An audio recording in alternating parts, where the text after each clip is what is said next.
नमस्कार, मैं यशपाल सिंह। आप देख रहे हैं हमारे साथ यूपी फास्ट 24 न्यूज। आज रायबरेली जनपद के डलमऊ स्थित घाट पर हम लोग मौजूद हैं। आप पीछे हमारे देख रहे हैं, मंदिर भी है डलमऊ घाट का। ये सरकारी मेला यहाँ पर घोषित हो चुका है। आपको बता दें कि भाजपा सरकार ने इसका जो है सरकारी मेला घोषित किया है।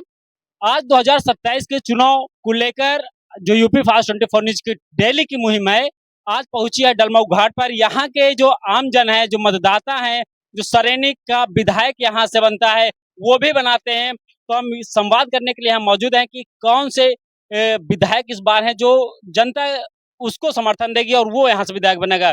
लगातार रायबरेली जनपद के सरेनी 182 विधानसभा में, क्योंकि सरेनी रायबरेली में हॉट सीट मानी जाती है, तो वहां पर चुनाव का आगाज हो चुका है। सभी प्रत्याशी अपना अपना दमखम लगाने लगे हैं और हमारे साथ डलमऊ स्थित निवासी भैया मौजूद हैं। भैया, क्या परिचय है आपका? हमारा नाम यश श्यामनारायण मिश्रा, चुन्नू मिश्रा है। कहाँ के रहने वाले हैं? यहीं प्रॉपर डलमऊ के हैं, गंगा घाट। क्या लगता है कि इस बार 2027 के चुनाव में कौन सा प्रत्याशी निकलेगा? हमें तो हिसाब से दीप भैया प्रमुख दावेदार हैं। ये प्रकाश शुक्ला तो वास्तव में वरिष्ठ भाजपा हैं और समाज सेवी भी हैं। बहुत इस क्षेत्र के लिए बहुत अच्छा काम किया है। यहाँ पर क्या क्या किया है ये प्रकाश शुक्ला ने? खास तौर पर तो गंगा आरती की व्यवस्था भी उन्होंने करवाई है। माइक एक बढ़िया सा लगवाया चौराहे तक। और उसके साथ साथ यहाँ पर वो भी गया, अगर किसी का गरीब को किसी कोई सहायता की जरूरत पड़ती है या किसी बेटिया की शादी की अगर व्यवस्था पड़ती है, अगर हम लोगों ने कहा है तो बढ़ चढ़ के हिस्सा लेते हैं और जितना उनसे हो सकता है वो मदद करते हैं यहाँ पे। कितने वर्षों से दीप प्रकाश शुक्ला भाजपा में जुड़े हैं या अन्य समाज सेवा कर रहे हैं? अरे हम समथिंग 10 साल तो हम ही जानते हैं, क्योंकि इससे पहले मैं बाहर था, मगर जब से मैं यहाँ हूँ इस समय 10 साल से प्रेजेंट टाइम में, तो हर समय किसी भी समस्या किसी भी समाज के लोग के हों, वो हर समय उसके लिए तत्पर रहते हैं। मतलब क्या लगता है कि किसी पार्टी से लड़ेंगे दीप प्रकाश शुक्ला चुनाव या निर्दलीय से?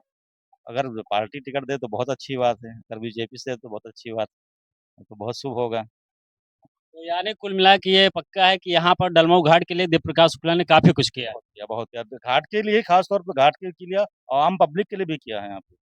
किसी भी लड़की की शादियाँ हों या कोई गरीब हो या किसी प्रकार का कोई हो, तो जो भी समस्या लेके उनके पास गया, तो समस्या के लिए अगर वो उपलब्ध रहें तो यहाँ आके खुद किया है किसी प्रकार की, या तो अपने अगर हम उनके पास पहुँचे तो उसका निवारण ज़रूर किया क्या हमने। लगता है अगर दीप प्रकाश शुक्ला चुनाव लड़ते हैं तो जीत संभव है? बिल्कुल, बिल्कुल फाइट तो करेंगे।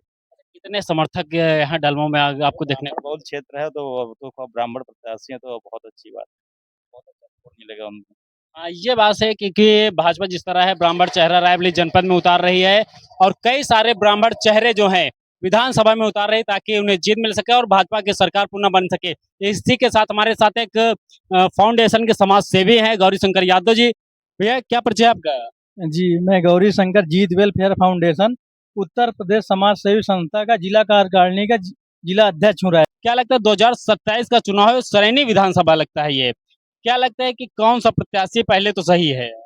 सही तो जो विकास को ध्यान में रखते हुए जो विकास करे, हम लोग उसी को वोट देंगे। जैसे अभी जंतर मंतर वाला आप देख ही रहे हैं, कितना वहाँ बर्बरता की जा रही है सरकार द्वारा।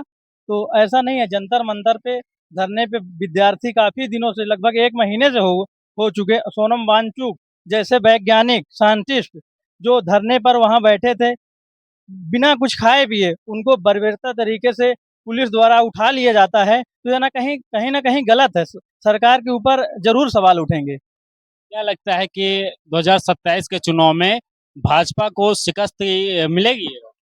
ये तो हम नहीं कह सकते, बस ये है कि अब की बार जो युवा हैं, वो भाजपा के साथ नहीं हैं। जो विद्यार्थी हैं, जो नीट जैसे पेपर हुआ, काफ़ी लगातार पेपर नीट लीक हो रहे हैं और धर्मेंद्र प्रधान को इस्तीफ़ा माँग रहे हैं। तो इस पर सरकार बिल्कुल चुप है और हमारे प्रधानमंत्री नरेंद्र मोदी, उनकी जवाबदेही बनती है कि इस पर कुछ बोलें। लगभग उनको 15 साल हो गए, उन्होंने अभी तक एक भी प्रेस कॉन्फ्रेंस नहीं की। आप ज़िम्मेदार व्यक्ति हैं इस देश के, तो ज़रूर न ज़रूर कहीं न कहीं विद्यार्थियों के सामने आना चाहिए। जैसे लाठीचार्ज हुआ, इसकी नौबत ही क्यों आई?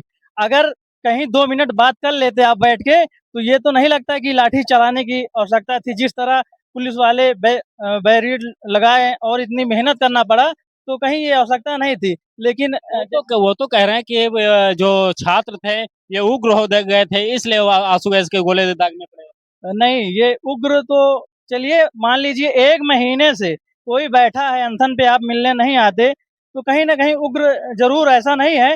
पुलिस द्वारा उनके साथ बर्बरता की गई, इसीलिए उग्र हो गए और आंसू, गैस के गोले भी छोड़े गए और जहाँ तक फ़ोटो आई है एक्सपायर गोले थे। तो ऐसा क्या लगता है कि गोले भी जो थे वो भी एक्सपायर हो गए थे। तो ऐसा नहीं करना चाहिए सरकार से, सरकार को उनसे 2 मिनट 5 मिनट बात करनी चाहिए, अपनी बात रखनी चाहिए, उनकी बात समझनी चाहिए। इसी के साथ हमारे साथ एक छात्र मौजूद हैं जो कहीं न कहीं छात्र जो होते हैं आने वाला भविष्य होता है।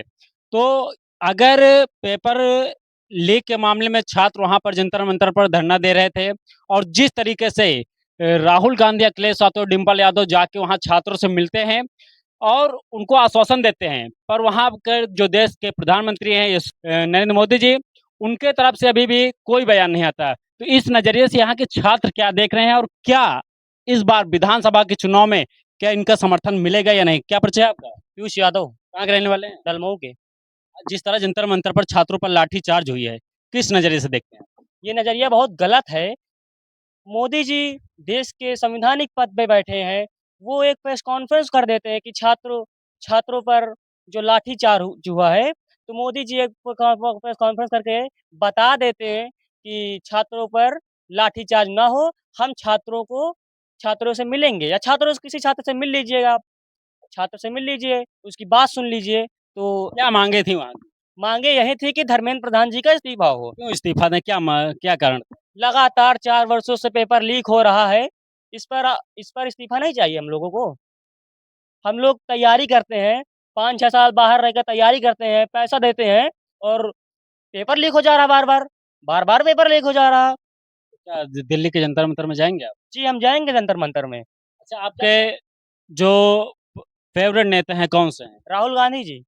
जिस तरह राहुल गांधी को हिरासत में लिया गया, देखा गया कि वीडियो सोशल मीडिया के माध्यम से, न्यूज़ के माध्यम से कि उन्हें घसीटते हुए ले जाया गया। तो इसमें क्या कहेंगे? राहुल गांधी जी देश के लीडर ऑफ ऑपोज़िशन हैं। जो मोदी जी के बाद राहुल गांधी जी ही सबसे बड़े विपक्ष के नेता हैं। जब उनके साथ ये व्यवहार कर रही है देश की पुलिस और मोदी जी की भेजी हुई पुलिस। राहुल गांधी जी के आप देखा होगा नाक से खून निकल रहा था जिस तरह से घसीटते हुए ले जा रहे थे। ये सरकार हम लोगों को चाहती है कि गरीब का बच्चा है अनपढ़ रहे, उसको शिक्षा ना मिले।